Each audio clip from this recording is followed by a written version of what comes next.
사도신경으로 신앙 고백 드림으로 새벽 예배 시작합니다.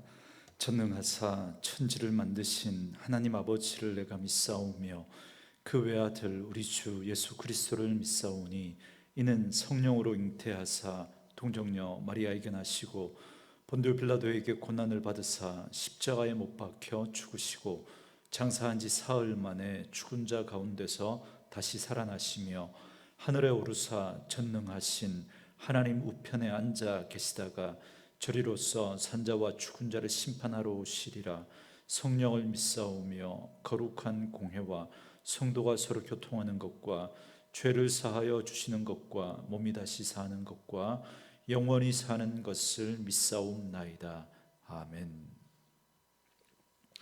이 아침에 우리에게 주시는 하나님의 말씀은 사사기 8장 1절로 21절 말씀까지, 사사기 8장 1절에서 21절 말씀까지입니다. 우리 말씀 찾으셨으면 한 목소리로 같이 읽습니다. 에브라임 사람들이 기드온에게 이르되 네가 미디안과 싸우러 갈 때 우리를 부르지 아니하였으니 우리를 이같이 대접하면 어찌 됨이냐 하고 그와 크게 다투는지라. 기드온이 그들에게 이르되 내가 이제 행한 일이 너희가 한 것에 비교되겠느냐. 에브라임의 끝물 포도가 아비에셀 만물 포도보다 낫지 아니하냐. 하나님이 미디안의 방백 오렙과 스앱을 너희 손에 넘겨주셨으니 내가 한 일이 어찌 능히 너희가 한 것에 비교되겠느냐 하니라. 기드온이 이 말을 하매 그때 그들의 노여움이 풀리니라.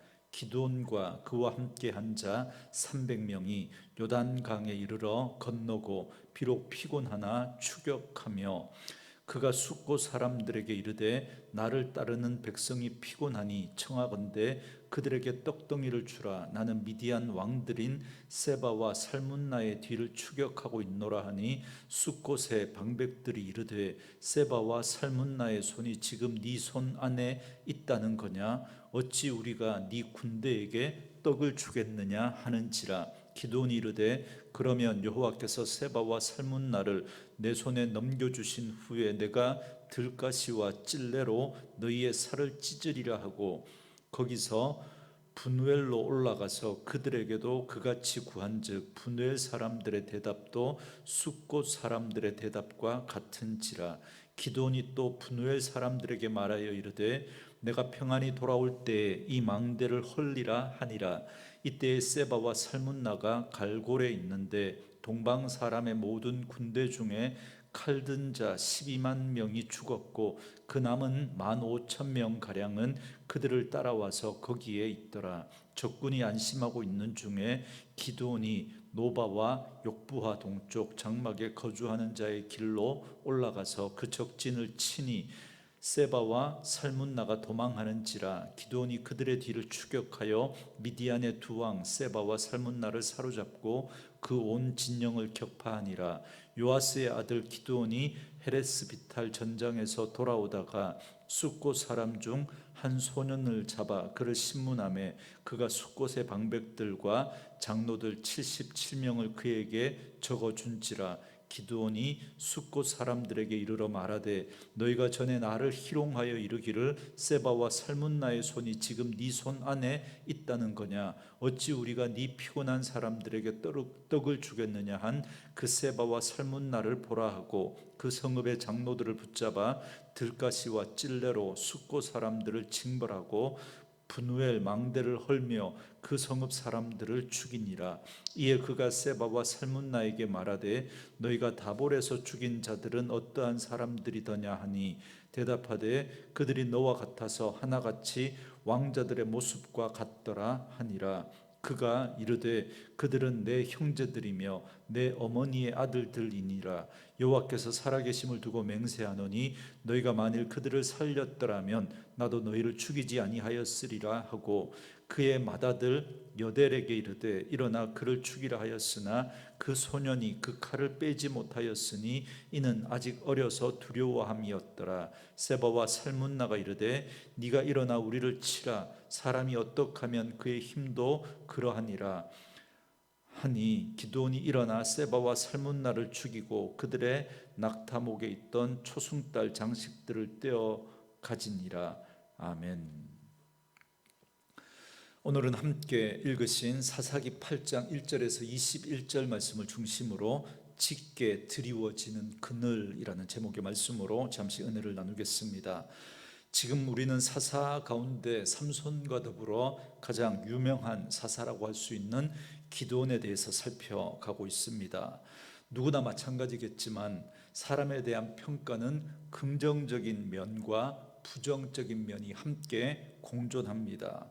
마찬가지로 오늘 기드온에 대한 평가도 긍정적인 관점과 부정적인 관점이 공존합니다. 어제도 언급을 해드렸던 것처럼 그가 하나님의 위대한 사사로 귀하게 쓰임받은 이면에 그에 관한 부정적인 어둠의 그림자가 드리웠던 걸 우리는 300명의 용사를 데리고 미디안 군대와 싸우는 기드온의 모습에서 찾아볼 수 있었습니다. 기드온이 이 전쟁이 전적인 하나님의 도우심으로 싸워서 승리한 전쟁임에도 불구하고 자신의 이름을 드러내고 있다는 겁니다. 그래서 에브라임 지파와의 갈등도 결국은 서로 자신들의 영예를 드러내기 위해서 거기에서 비롯된 충돌이었던 걸 살펴봤습니다. 특별히 오늘 본문에서는 사사로서의 승리에도 불구하고 그의 부정적인 모습이 더 짙게 드러나는 부분입니다. 오늘 본문에 보면 먼저 기드온이 세바와 살문나를 추격하는 내용이 나옵니다. 세바와 살문나는 미디안의 두 왕입니다. 기드온을 긍정적으로 보는 입장에서는 기드온이 끝까지 추격한 행동을 믿음의 행위로 봅니다. 그러니까 하나님의 사명을 끝까지 완수하기 위해서 비록 피곤함에도 불구하고 끝까지 포기하지 않고 도주하는 그 세바와 살문나를 처단한 걸 긍정적으로 믿음의 행위로 평가합니다. 반면에 부정적으로 보는 입장은 기드온이 너무 지나친 것이 아니냐고 그렇게 생각합니다. 왜냐하면 10절에 보면 세바와 살문나는 이미 이스라엘의 국경 지역을 한참 떠나서 갈골이라는 지역까지 도망을 갔습니다. 그렇게 쫓아내었으면 충분히 승리한 건데 그것도 모자라서 피곤한 군대를 이끌고 끝까지 추격하는 건 지나치게 사사로운 복수심에 사로잡힌 모습이 아닌가라고 보는 것입니다. 그런데 시편 83편에 보면 기드온이 세바와 살문나를 추격해서 그들을 멸한 것에 대해 긍정적으로 말하는 것을 볼 때 기드온의 이러한 행동은 잘한 행동이 틀림없이 맞습니다. 하나님께서는 기드온과 300명의 용사와 함께 하셔서 그들이 결국에는 남아있는 1만 5천 명의 미디안 군사까지 다 섬멸하고 세바와 살문나를 사로잡아 죽임으로써 대적을 한 명도 살려두지 않고 다 멸절시킨 겁니다. 그럼에도 불구하고 우리는 오늘 본문의 말씀을 통해서 기드온의 문제를 보게 되는데 그것은 세바와 살문나를 추격해서 그를 죽인 행위가 문제가 있다는 것이 아니라 기드온의 그 행위를 한 기드온의 마음의 태도와 자세에 문제가 있었다는 겁니다. 성경은 거듭거듭 이 부분을 우리에게 이야기합니다. 우리는 행동으로 평가를 받으려고 하지만 그 행동의 결과를 가지고 우리는 평가를 하려고 하지만 그러나 하나님은 그 마음의 태도와 자세를 보시는 겁니다. 여러분 18절과 19절 말씀에 보면 이에 그가 세바와 살문나에게 말하되 너희가 다볼에서 죽인 자들은 어떠한 사람들이더냐 하니 대답하되 그들이 너와 같아서 하나같이 왕자들의 모습과 같더라 하니라. 그가 이르되 그들은 내 형제들이며 내 어머니의 아들들이니라. 여호와께서 살아계심을 두고 맹세하노니 너희가 만일 그들을 살렸더라면 나도 너희를 죽이지 아니하였으리라 하고 그럽니다. 다볼산은 기드온이 살던 오브라 옆에 있던 산입니다. 거기서 자신의 친형들이 예전에 기드온이 그랬던 것처럼 몰래 숨어서 지냈는데 그런데 미디안의 왕들에게 들켜서 아마 잔인하게 죽임을 당했던 것 같습니다. 이에 대한 기드온의 복수심이 있었던 거죠. 그 복수심이 얼마나 대단했던지 그래서 기드온이 말하기를 너희가 나의 형들을 죽이지 않았으면 나도 너희를 죽이지 않았을 것이다 그럽니다. 그러니까 기드온이 이 세바와 살문나를 죽인 건 하나님의 말씀 때문이 아니라 복수심 때문이었다는 걸 지금 이야기하고 있는 거잖아요. 여러분, 세바와 살문나를 죽이는 건 사사로운 복수심 이전에 이스라엘의 원수를 멸하시는 하나님의 뜻입니다. 설사 자신의 가족이 죽임을 당하지 않았어도 그들을 죽였어야 했습니다. 그런데 기드온은 지금 하나님의 뜻보다는 자신의 사사로운 복수심으로 그들을 죽였다라는 걸 지금 자기 입으로 이야기하고 있는 겁니다. 그리고 또한 이러한 복수심에 불타오른 그의 마음은 엉뚱한 곳으로 또 표출이 됩니다. 기드온이 세바와 살문나를 추격할 때 숫곳과 분누엘 사람들에게 도움을 청했습니다. 그때 그들은 냉정하게 그걸 거절했습니다. 여기에 대해서 앙심을 품었던 기드온은 세바와 살문나를 죽이고 돌아오는 길에 도움을 거절했던 이 숫곳과 분누엘 사람들에게 잔인하게 보복합니다. 여러분, 이걸 과연 올바른 믿음의 행동이라고 여러분 말할 수 있겠습니까? 여러분, 과거에 드보라가 하솔 왕 야빈과 싸울 때에도 루벤 지파를 비롯한 몇몇 지파가 이 전쟁에 참여하기를 거절했습니다. 훗날 드보라는 그들을 향해서 책망을 하기는 했지만 그러나 보복하지는 않았습니다. 드보라가 왜 보복하거나 징계하지 않았는지를 이해하려면 여러분, 당시 상황을 우리가 정확하게 좀 이해할 필요가 있습니다. 여러분, 우리가 살펴보고 있는 이 사사기는 사사시대입니다. 왕정시대가 아니죠. 만일 드보라나 기드온이 왕이었다면 여러분, 어떻게 해야 되겠습니까? 도움을 거절한 그 백성들에 대해서 징벌을 내리는 건 당연한 겁니다. 아니, 사실 도움이 아니라 왕으로 명령하면 됩니다. 도우라고, 전쟁에 참여하라고 강제로 동원할 수도 있습니다. 그리고 만약에 왕의 명령을 거절하면 곧 그건 반역이기 때문에 마땅히 처벌을 받아야죠. 그래야 영이 사는 것 아니겠습니까? 그러나 지금 이 시대는 사사시대입니다. 사사는 왕이 아닙니다. 사사는 단지 일시적으로 그리고 부분적으로 사람들을 모으고 그들을 이끄는 지도자들의 입장입니다. 그렇기 때문에 사사에게는 왕과 같은 절대적인 권력이 주어지지 않았습니다. 왜냐하면 이스라엘의 참된 왕은 하나님이시기 때문에 그렇습니다. 그래서 각 지파는 하나님만을 경외하는 가운데 각자 자신의 신앙의 양심을 따라서 자유롭게 행하면 되는 시대였습니다. 그렇기 때문에 왕이 아닌 사사로서 기드온이나 드보라는 각 지파에게 도움을 요청할 수 있었지만 강요할 수는 없었습니다. 왜요? 그런 권력이 없었어요. 하나님만이 왕이시기 때문에. 그러니 도움을 거절했다고 보복할 수 있는 그런 게 아니라는 것입니다. 보복하는 건 있을 수가 없는 것이죠. 강요할 수도 없고 이건 어디까지나 자발적으로 자원해서 이루어져야 하는 일이기 때문에 그렇습니다. 물론 기드온의 도움을 거절한 숫곳 사람들과 분누엘 사람들의 그 행동이 잘한 행동이 아니면 틀림없습니다. 명백한 잘못입니다.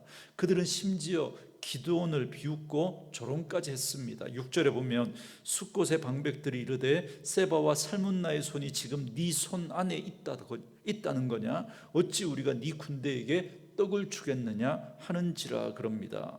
숫곳 방백들은 기드온과 300명의 용사가 미디안의 그 대군을 격파하기는 했지만 과연 그들이 끝까지 승리할 수 있을까? 거기에 대해서 의문을 품었던 겁니다.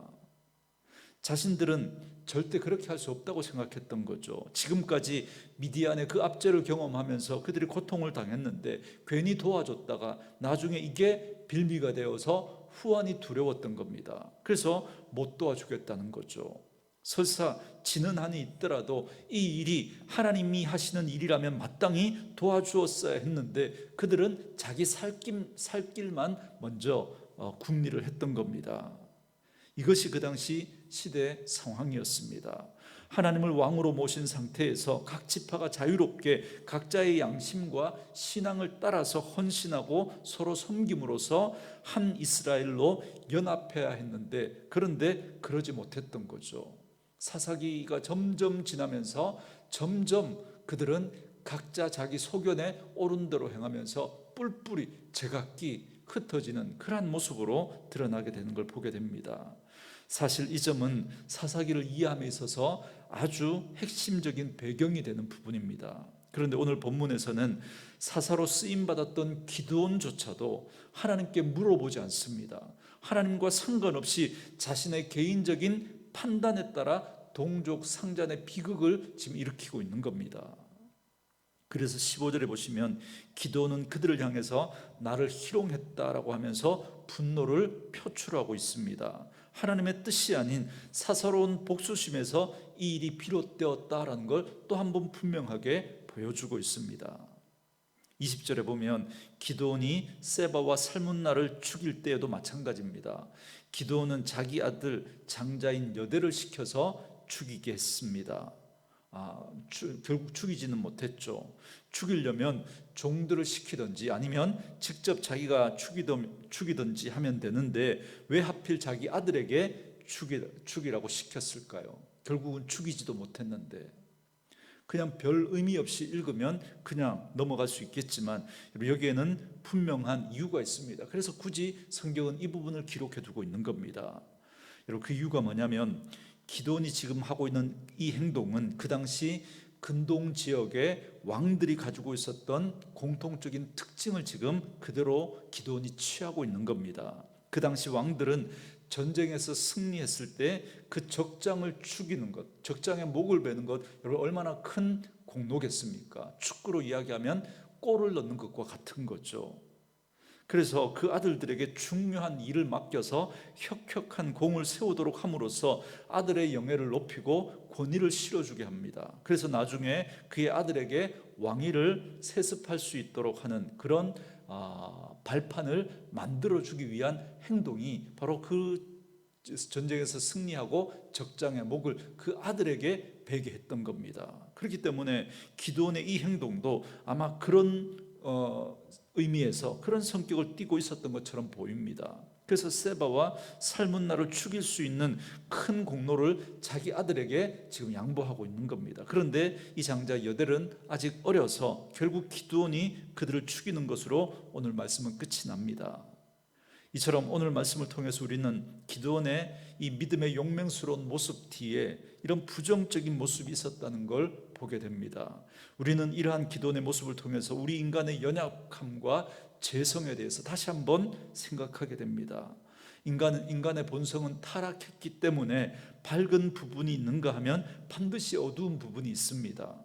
신약 성경 히브리서에서 기드온을 믿음의 인물로 소개하고 있지만 그러나 그런 그에게도 이런 부정적인 모습이 있었다는 걸 우리는 분명히 볼 수 있어야 합니다. 이것이 인간의 한계입니다.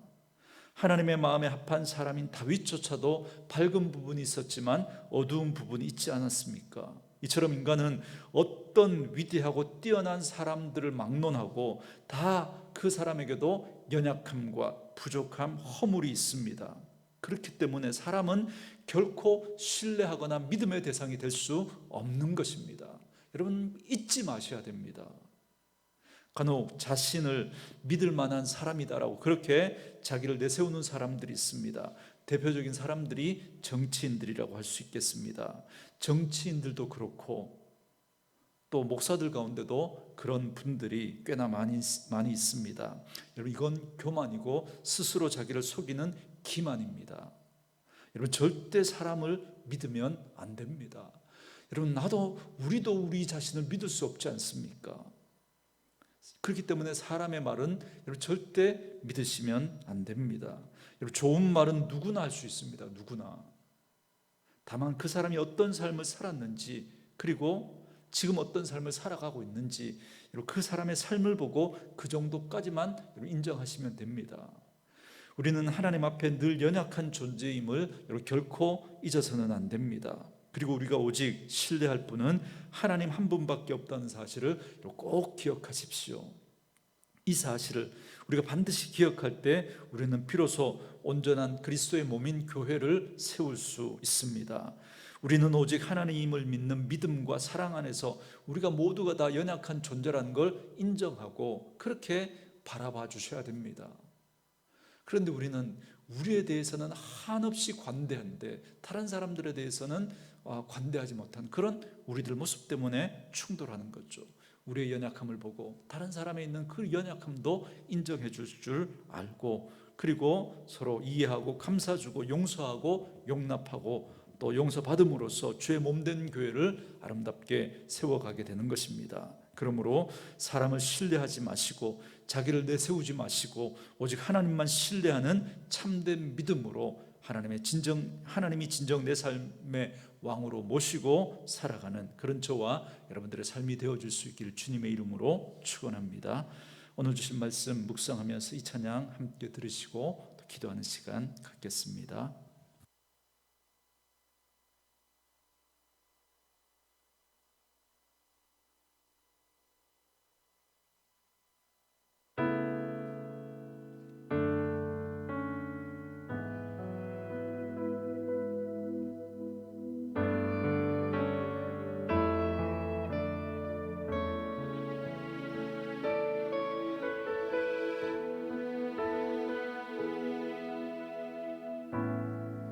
의지했던 모든 것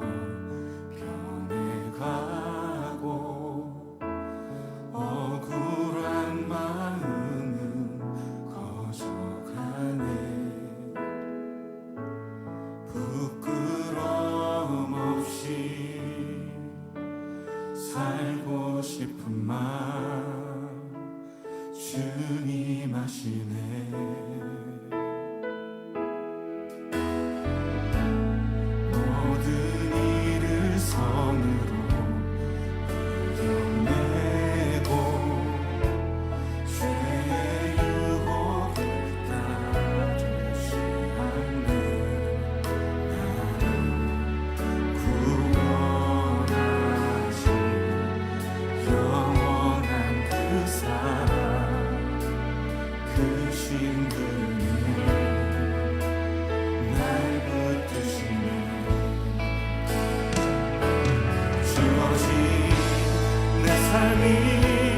작게만 보여도 선하신 주 나를 이끄신 몸에 중심을 보시는 주님만 따르네. 날 택하신 주만 의지해. 보이는 상황에 무너질지라도 예수 능력이 나를 붙드네. 보이지 않아도 주님만 따르네. 내 평생 주님을 노래하리라.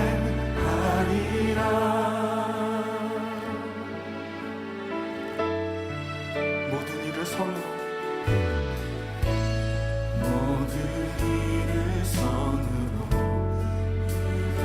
이겨내고 죄의 유혹을 따르지 않네.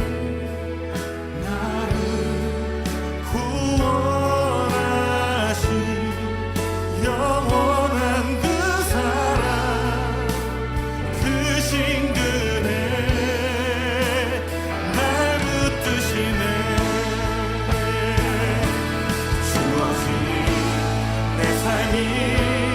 작게만 보여도 선하신 주 나를 이끄신 몸에 중심을 보시는 주님만 따르네. 날 택하신 주만 의지해. 보이는 상황에 무너질지라도 예수 능력이 나를 붙드네.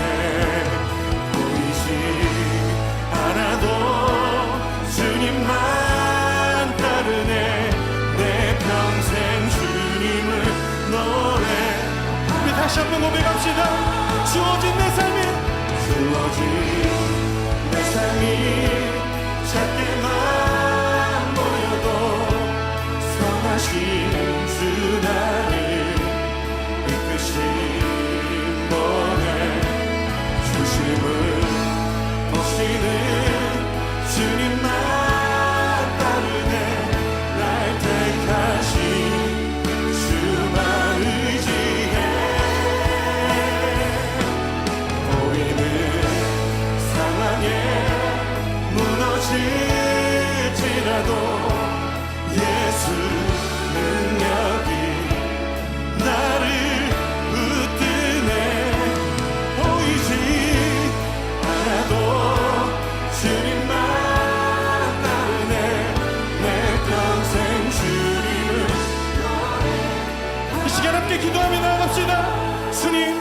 살아계신 주님이 나를 이끄심을 믿습니다. 내 평생에 예수의 능력을 의지하며 예수의 이름을 높이고 날 택하신 예수의 소망으로 살고 예수 살아계심을 노래하는 자 되게 하여 주시옵소서. 우리 함께 기도하며 나아갑시다.